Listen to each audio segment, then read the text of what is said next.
저희는 신앙 고백, 그 사도신경의 내용을 가지고 설명하면서 말씀을 나누고 있습니다. 그 네 번째 고백인데 십자가에 못 박혀 죽으시고라는 이 고백, 본디오 빌라도에게 고난을 받으사 십자가에 못 박혀 죽으시고라는 이 고백이 짧은 문장에 우리 어떤 신앙이 담겨 있을까, 또 어떤 믿음이 있을까라는 말에 대한 말씀을 나누었습니다. 오늘 젊은이 예배 시간에.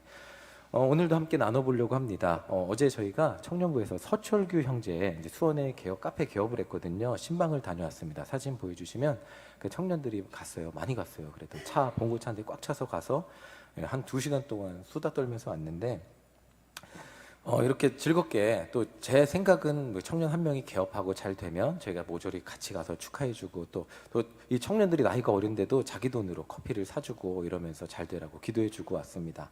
참 되게 훈훈하게 왔는데, 그리고 오는 길에 저희가 전 수원 화성 한 번도 안 가봤거든요. 그래서 오는 길에 저희 수원 화성에 들려서 이렇게 잠시 산책도 하고 왔습니다. 마침 해가 지는 시간이라서 이제 수원 화성 높은 곳 올라가서 해 지는 거 보고 있는데, 한 청년이 저한테 이렇게 얘기를 했어요. 목사님, 저쪽에 십자가가 있어요 라고 말을 하는 거예요. 그래서 보니까 이쪽에도 십자가, 저쪽에도 십자가. 뭐 우리나라 한때 이런 유행이 있었잖아요. 그 인터넷에 대한민국에 치킨집이 많을까, 십자가가 많을까, 뭐가 많을까요? 통계를 내봤더니 십자가가 많더라. 뭐 이렇게 우스갯소리를 했었는데, 십자가를 어렵지 않게 찾을 수 있습니다. 우리는 십자가를 보면서 저기에 교회가 있다는 걸 알 수 있죠. 밤에 야경을 딱 보면서 저쪽에 빨간 십자가, 또 하얀 십자가, 이런 빛을 보면서 저쪽에 교회가 있구나라는 것을 알게 됩니다. 이렇게 십자가는 교회의 상징입니다. 사실 십자가 없이는 교회를 설명할 수도 없겠죠. 왜 십자가가 교회의 상징이 되었을까? 만약 우리가 교회를 다니지 않는 분들에게 교회에 대해서, 그리고 대체 교회를 가서 무엇을 믿는, 여러분들 대체 교회 가서 무엇을 믿습니까? 라고 안 믿는 사람이 물어본다면 뭐 믿는다고 얘기하실 것 같으십니까? 우리는 십자가, 그쵸? 여기 십자가, 요거 없으면 설명하기가 어렵잖아요. 자, 이 십자가가 교회의 상징이고 사실 우리 믿음의 핵심이기 때문입니다. 세상이 시작될 때 우리 전지전능하신 하나님이 계셨죠. 청년들한테 제가 반복적으로 얘기하는 것은, 우리가 믿는 하나님은 세상을 만드신 전지전능한 하나님이다. 내가 생각하고 내가 판단하는 것 이상의 가능성을 가지고 계신 분이다 라는 것을 계속해서 설명을 해주고 있어요. 그래야 내가 내 판단으로 넘어설 수 없는 인생의 문제도 기도하면 넘어설 수 있기 때문에, 그런 하나님을 믿는 게 굉장히 중요한 거거든요. 그 하나님이 인간을 만드시고 축복하셨습니다. 그리고 원래 하나님은 인간을 이렇게 만드셨습니다. 오늘 목사님 오전에도 말씀하셨는데 1장 28절, 창세기 1장 28절 우리 함께 읽어보겠습니다. 시작. 하나님이 그들에게 복을 주시며 하나님이 그들에게 이르시되 생육하고 번성하여 땅에 충만하라, 땅을 정복하라, 바다의 물고기와 하늘의 새와 땅에 움직이는 모든 생물을 다스리라 하시니라. 자, 다스리라는 말이 여기 나와 있습니다. 그쵸? 저는 오늘 다스리라는 말을 나누고 싶은데, 제가 어렸을 때는 이제 다스림을 당했잖아요. 그쵸? 다스림을 당할 때는 위에 사람들이 되게 저를 다스리는 사람들, 막 시키면 제가 막 해야 되고, 이런 다스리는 사람들이 편하고 쉬울 줄 알았어요. 근데 저도 이제 청년부 담당도 되고, 또 유초동부도 하고, 또 이렇게 부목사도 되면서 또 실제 다스리는 입장도 되었는데, 다스리는 입장이 되어 보니까 제 맘대로 할 수 없더라고요. 제 마음대로 하면 얼마나 좋을까요? 얼마나 좋을까요? 그런데 다스리는 사람이 되어 보니까 다스림을 당하는 사람들의 안색과 눈치를 살피면서 기분을 살펴야 되더라고요. 동기부여도 잘 해줘야 되고, 기분도 맞춰줘야 되고, 잘할 수 있도록 이렇게 해줘야 되더라고요. 제가 느끼는 것은, 잘 다스리기 위해서는 배려와 섬김이 꼭 필요하다는 것을 느끼게 되었습니다.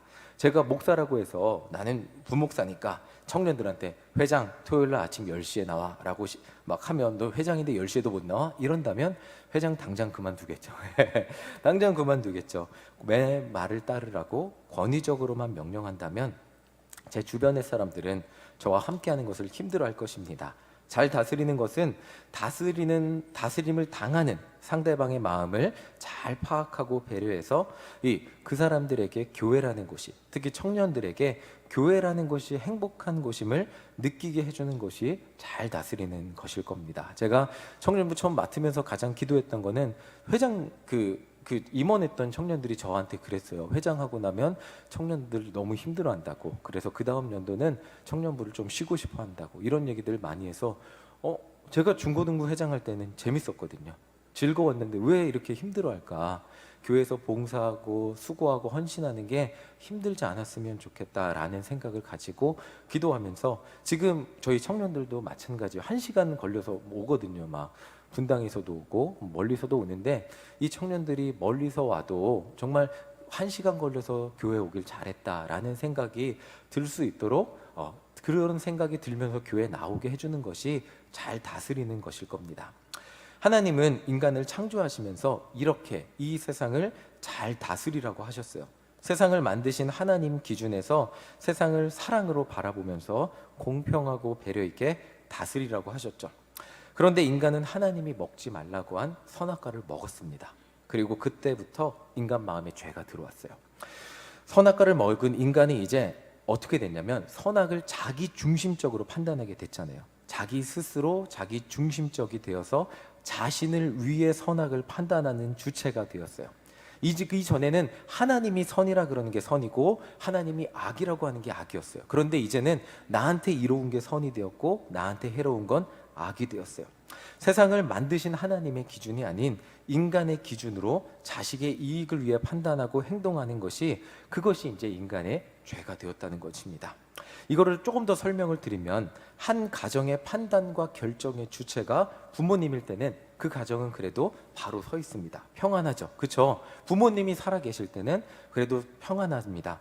여러 명의 자녀가 있어도 자녀에 따라 부모님은 집안의 질서를 지키면서 결정을 하고 집안을 운영을 하시죠.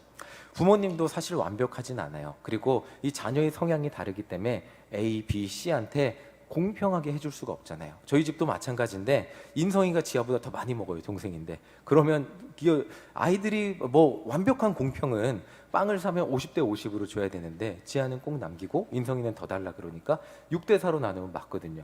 완벽한 공평을 이룰 수 없잖아요, 형제 사이에. 그렇기 때문에 부모님들도 자녀들에게 자녀의 성향에 따라 맞추어 주다 보니까 여러 가지 조금씩 대우가 달라지고 이럴 수 있긴 하지만, 그럼에도 불구하고 부모님들은 자녀를 사랑하면서 가정을 운영합니다. 이럴 때는 큰 문제가 없는데, 이제 그런데 부모님이 힘을 잃거나 부모님이 돌아가시거나 하면 형제 각자가 자기의 이익을 주장하거나, 형은 원래 그랬어, 부모님이 형만 더 사랑했잖아, 동생도 막 형도 야, 이 개념 없는 자식아 막 이러면서 자신들의 이익을 주장하거나, 또 아니면 부모님의 재산에 여러 이해관계가 얽히게 되면 형제 간의 사이는 등 돌리고 보지 않게 되는 경우들도 생기기도 합니다. 부모님의 마음은 다스리잖아요. 자녀를 다스리는데 어떻게 다스리냐면 나의 잘됨보다는 자녀들의 잘됨에 초점이 있었잖아요. 그런데 형제들의 마음은 그것은 아니잖아요. 내가 형보다, 내가 동생보다 자기가 중심이 되기 때문에 가정이 쉽게 멀어지는 그런 경우들을 어렵지 않게 보게 됩니다. 때로는 이게 분쟁으로 나타나기도 하죠. 자, 창세기에 나타난 첫 번째 형과 동생의 분쟁은 이렇게 되죠. 창세기 4장 8절 이렇게 됐잖아요. 한번 같이 읽어보겠습니다. 시작. 가인이 그의 아우 아벨에게 말하고 그들이 들에 있을 때 가인이 그의 아우 아벨을 쳐 죽이니라. 이게 첫 번째 형제의 모습이요, 결론이었잖아요. 네, 형이 동생을 죽이는 것. 자, 이것이 선악과를 먹은 인간의 결론이 되었습니다. 자기의 이익을 위해 사는 존재가 되었고, 자기의 이익에 방해가 된다면 형제도 죽일 수 있는 그런 존재가 인간이 되었다는 거죠. 그래서 사사기는 인간이라는 존재를 이렇게 말해요. 사사기 21장 25절 함께 읽어보겠습니다. 시작. 그때 이스라엘에 왕이 없으므로 사람이 각기 자기의 소견에 옳은 대로 행하였더라.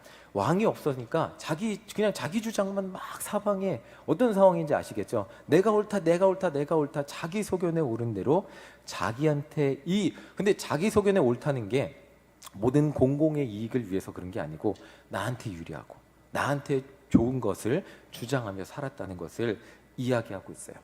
그러면 왕이 없었다 그러니까, 왕이 생기면 그럼 왕이 판단하는 공공의 선을 가지고 모든 사람들이 단결해서 세상의 이로움을 위해 살았냐? 그렇지 않죠. 사무엘상 8장 11절 함께 읽어보겠습니다. 시작.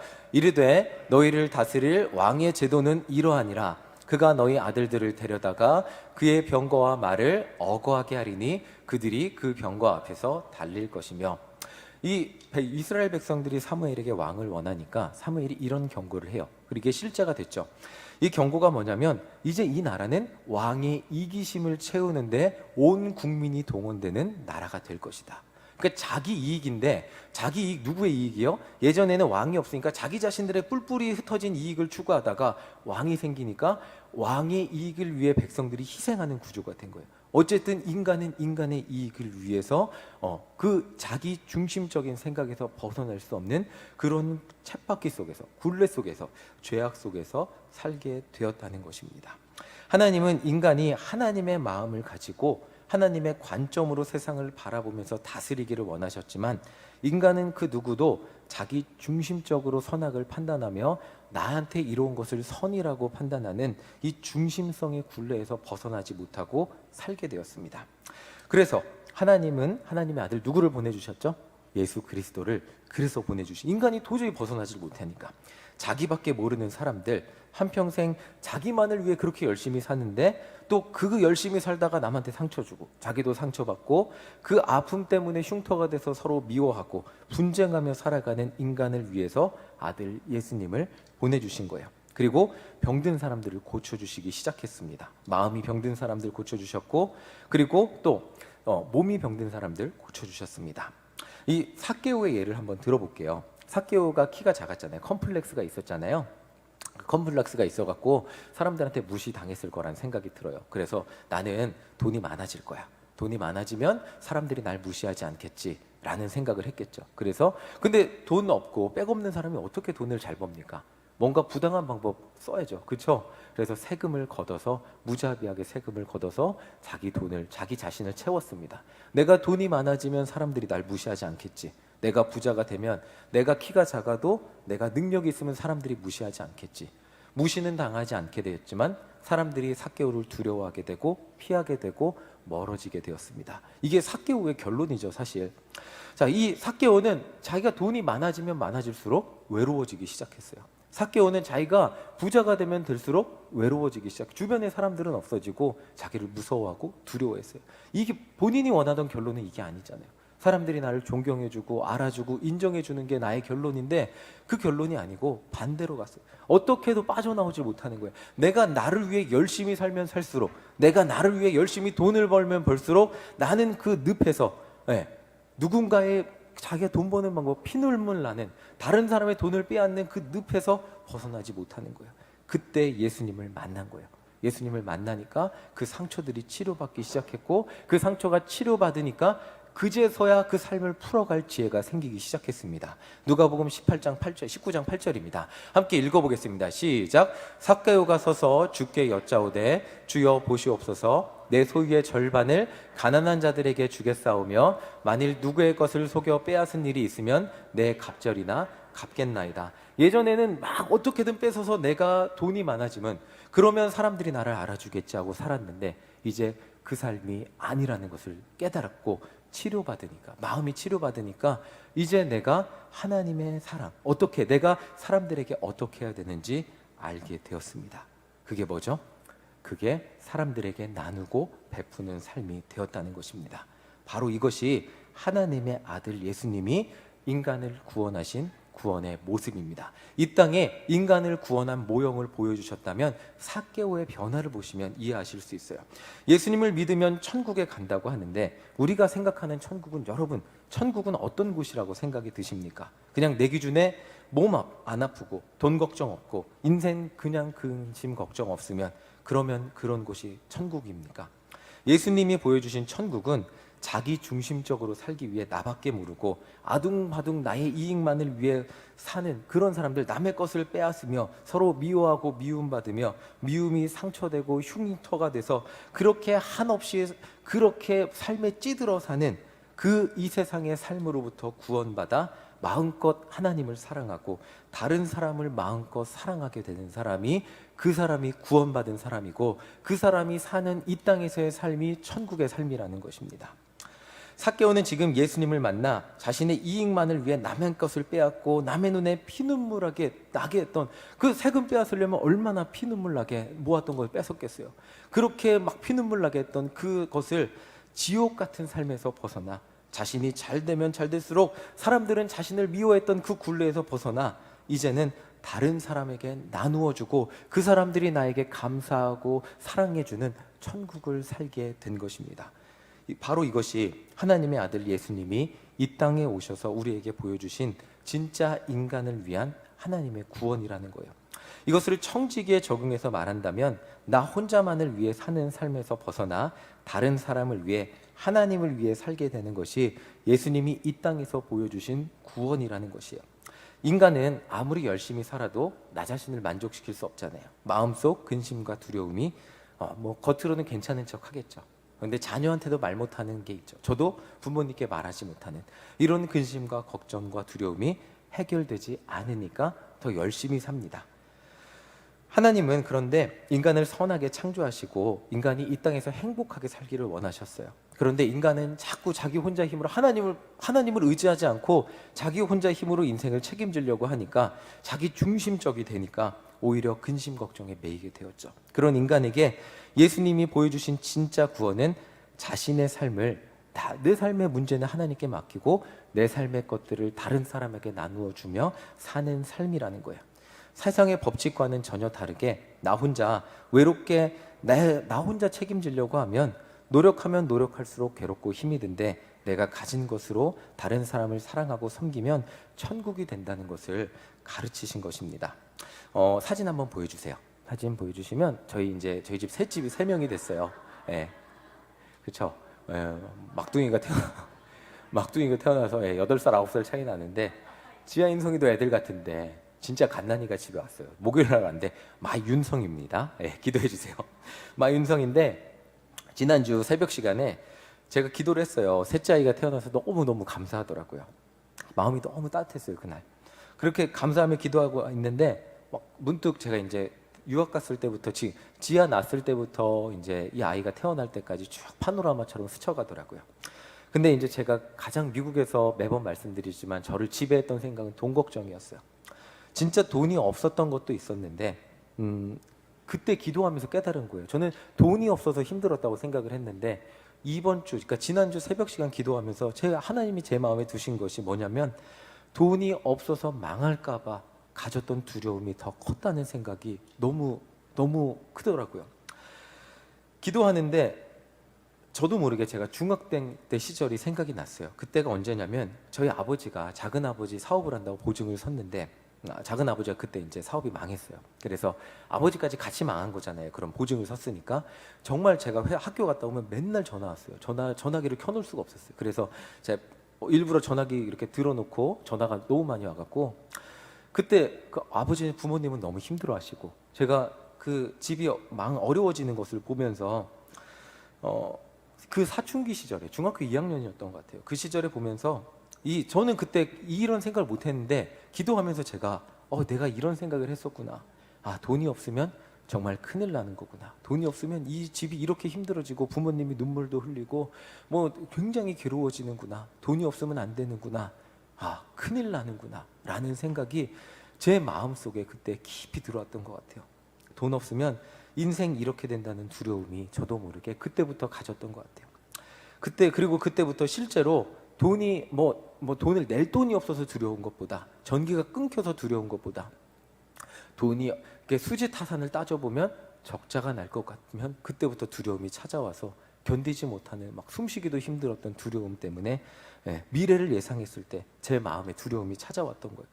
그런데 이상하게 저는 아껴도 돈은 항상 부족했어요.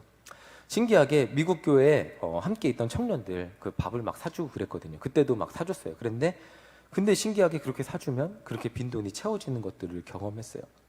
미국에서 저는 돈이 정말 없기도 했지만 돈이 없을 것 같은 두려움, 돈이 주는 두려움에서 자유롭지 못했어요.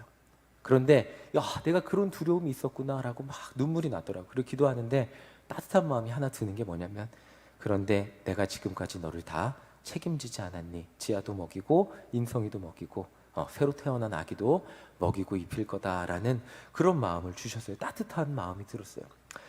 자, 예수님은 이 땅에서 하나님의 구원을 선포하셨어요. 자기만을 위해 사는 인간에게 자기만을 위해 살지 않아도 더 잘 살 수 있다고 알려주셨어요. 아프고 마음에 이런 병든 사람들을 고쳐주시면서 그들에게 하나님의 사랑을 알려주셨어요. 그런데 아무리 알려줘도 마음속 두려움과 걱정과 인생의 이것들은 해결이 되지 않는 거예요.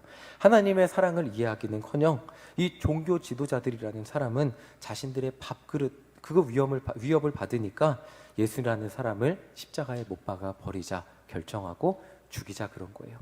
예수님은 우리의 모든 두려움과 걱정을 천국을 우리에게 선포하셨는데 인간은 예수님이라는 분을 죽이자라고 결단을 한 거죠.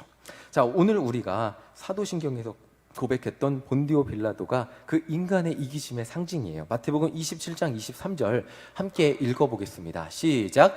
빌라도가 이르되 어찌 미냐 무슨 악한 일을 하였느냐 그들이 더욱 소리질러 이르되 십자가에 못 박혀야 하겠나이다 하는지라.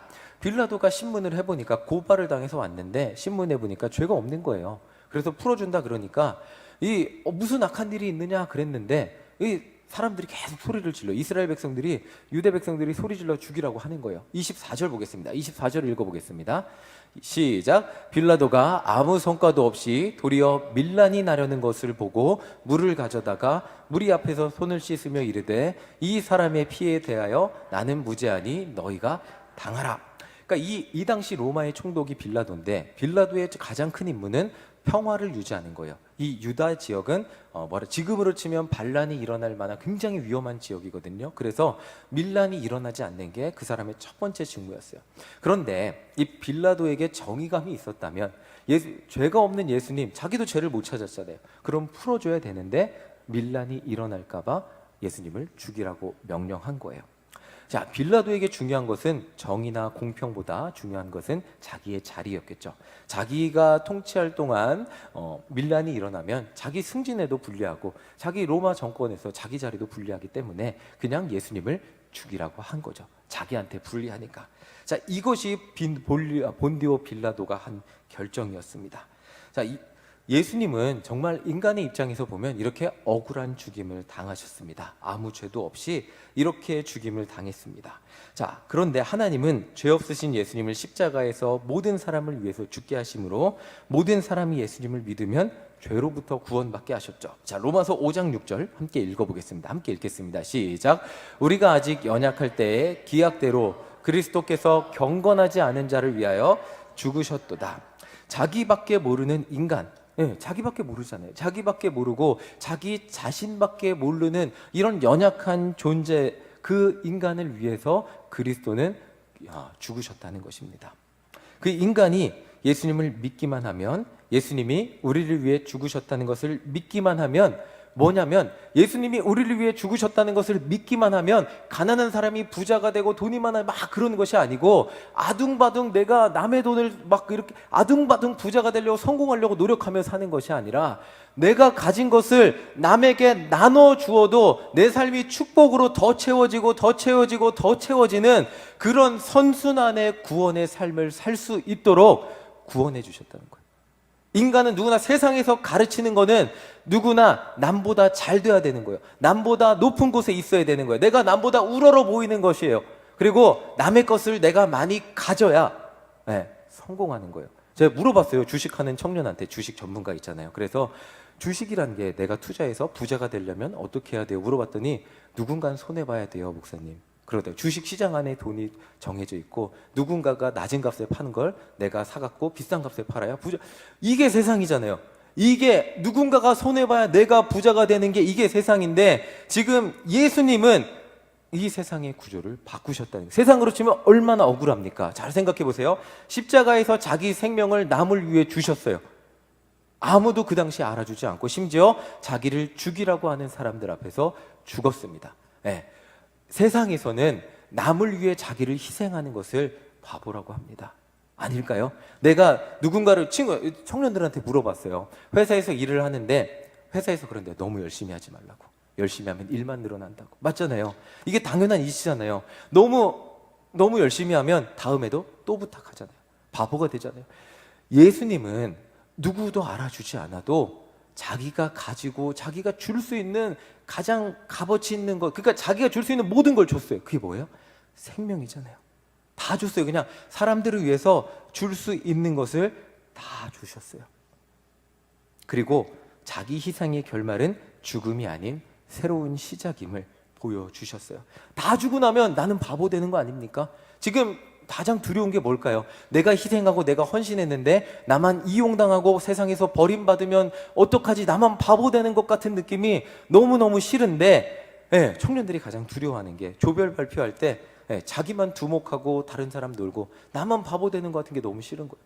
그런데 예수님은 다 줬는데 다 줌의 끝이 죽음, 그것이었나요? 아니었잖아요. 부활이라는 새로운 시작이란 새로운 희망이 생긴 것입니다. 죽음은 끝이 아니고 망하는 것이 아니고 새로운 시작이라는 것을 하나님은 보여주신 거예요. 나를 주고 내가 남에게 주는 것이 그 사람에게 보답받지 못한다고 할지라도 하나님이 새로운 생명으로 채워주신다는 것을 예수님을 통해 보여주신다는 거예요. 자, 세상에 예수 그리스도 안에서 절대로 죽음이라는 끝이 없다는 것을 요한복음 3장 16절에서 말하고 있습니다. 자, 한번 읽어보겠습니다. 함께 읽겠습니다. 시작. 하나님이 세상을 이처럼 사랑하사 독생자를 주셨으니 이는 그를 믿는 자마다 멸망하지 않고 영생을 얻게 하려 하심이라. 예수님의 십자가를 믿는 사람은 망할까요? 망하지 않을까요? 망할까요? 망하지 않을까요? 내 것을 다 주면요. 예수님을 찾아왔던 부자 청년이 예수님이 그렇게 말씀해요. 너 것을 다 팔아서 가난한 사람들에게 나눠주고 나를 따르라. 부자 청년이 만약 다 팔고 예수님을 따랐으면 그 청년은 망했을까요? 망하지 않았을까요? 망하지 않았을 겁니다. 절대로 예수님을 믿고 따르는 사람은 멸망하지 않습니다. 나를 위해 사는 것을 내려놓고 청지기로 살면서 내 것을 포기하고 섬기면 부족하고 망할 것 같은데 절대로 망하지 않는다는 것이 예수님의 약속입니다. 그리고 바로 이것이 이 땅에서 천국을 누리며 살아가는 열쇠라는 것입니다. 제가 기도하는 것이 있어요. 제 기도 제목은 돈이 주는 두려움에 지지 말자는 것입니다. 두려움 없이 꼭 써야 될 땐 쓰자는 것입니다. 작년부터 젊은이부 하면서 젊은이들을 만나고 신방도 하고 커피도 하고 생일날 선물도 막 보내줘요. 그럼 이제 그러면서 이렇게 젊은이부 예산도 있어요. 예산도 있는데 생각보다 제 돈도 이렇게 쓰게 됐습니다. 물론 신방을 하면서 식사는 청년부 예산을 지원받는데 커피는 제 돈으로 사주고 다 하긴 너무 많이 돈이 요즘 커피값도 장난 아니잖아요. 그러니까 이렇게 나눠 쓰는데 어떤 달은 신방도 많아요. 막 일주일에 2-3번 가면 막 한 달에 5-6번, 7-8번도 가고 또 생일자도 많고 이러면 막 보내주다 보면 많이 쓰는 달도 있어요. 그러면 이렇게 막 가계부를 쓰잖아요. 그러면 이번 달은 적자면 어떻게 하지 하는 두려움이 막 제 마음을 노크를 합니다. 적자 나면 안 되는데. 자, 돈이 주는 두려움, 이런 노크를 합니다. 그때 기도합니다. 예수님, 다 채워주실 것 믿습니다. 걱정 때문에 쓸 돈 못 쓰지 않게 해주세요. 그리고 생일 선물을 카톡으로 보냅니다. 돈이 주는 두려움을 이기는 방법은 하나님을 믿고 나는 물질의 청직이다 라고 기도하고 다시 또 생일 선물 보내주는 것입니다. 요즘 청년들이 저한테 이건 아까 원고에 써 있어갖고 저한테 그만 사달라고 목사님 돈 좀 그만 쓰세요 막 그래요. 그런데 그래도 멈추지 않고 오늘도 한 명 보내줬어요. 그 이유는 그게 있어요. 제가 왜 보내주겠어요. 제가 청년들하고 성탄절에 영화 보러 갔는데 청년들이 대학생들은 돈이 많이 없어요. 그런데 영화를 보러 갔는데 이미 영화값은 10,000원씩을 썼어요. 그런데 이제 배고파하는 거예요. 크리스마스 성탄절 이제 우리 예배 드리고 영화 보러 가니까 배고파하는 거예요. 그런데 배고픈데 먹지는 못하고 뻘고 그렇게 있더라고요. 그래서 제가 소떡소떡을 샀어요. 1인당 하나씩 사줄게 그랬더니 안 돼요 목사님 많이 쓰지 마세요. 2인당 하나씩 먹게 그래갖고 사줬어요. 그런데 이 아이들이 그 조그만 소떡소떡 있잖아요. 뭔지 아시죠?